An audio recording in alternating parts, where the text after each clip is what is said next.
कुजिरा बांबोळीचे श्रीनिवास सिन्हाय डेम्पो कॉलेजीन transforming India @2047 pathways to inclusive growth, regional resilience and global competitiveness या विषयाचेर 2 दिसाची राष्ट्रीय परिषद घडोवन हाडली.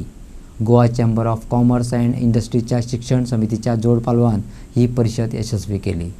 बुधवारा आणि बिरेस्तारा जाल्ले हे परिषदेत शिक्षण तज्ञ, पॉलिसी मेकर्स, उद्योगपती, संशोधक आणि विद्यार्थ्यांनी एकठांय येत भारताच्या शाश्वत आणि सर्वसमावेशक विकासाच्या दृष्टिकोनाचेर विचार मंथन केले.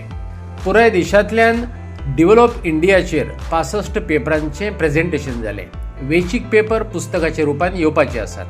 6 जानेवारीक ह्या पुस्तकाचे प्रकाशन जातले.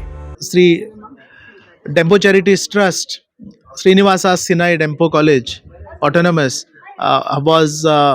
has organized a national conference on economic pathways to 2047. Now, economic pathways to 2047 is a very relevant topic in view of the national agenda which is given by our Honorable Prime Minister Narendra Modi ji.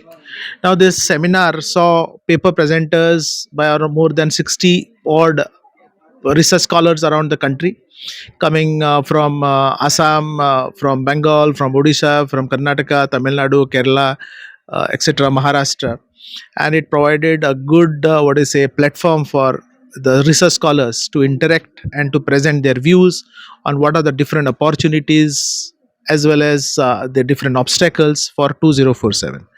I must congratulate the economics department of Srinivasa Sinai Dempo College led by Professor Dipali Churi for conducting a very well organized conference for the आम्ही हांगा 2 दिसाचे राष्ट्रीय परिषद organise केल्ले on the theme transforming India at 2047.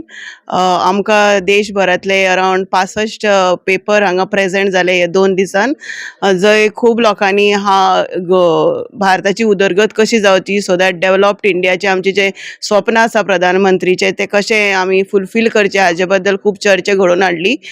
खूब implications ताचे बद्दल सांगले आणि हे सगळे जे पेपर प्रेजेंट जाल्यात तातूंतले सिलेक्टेड पेपर्स आमी एडिटेड बुक वॉल्युमान हाडटली आणि ते 6 जानेवारीक आमी लोकांक ताचे पदार्पण करतली.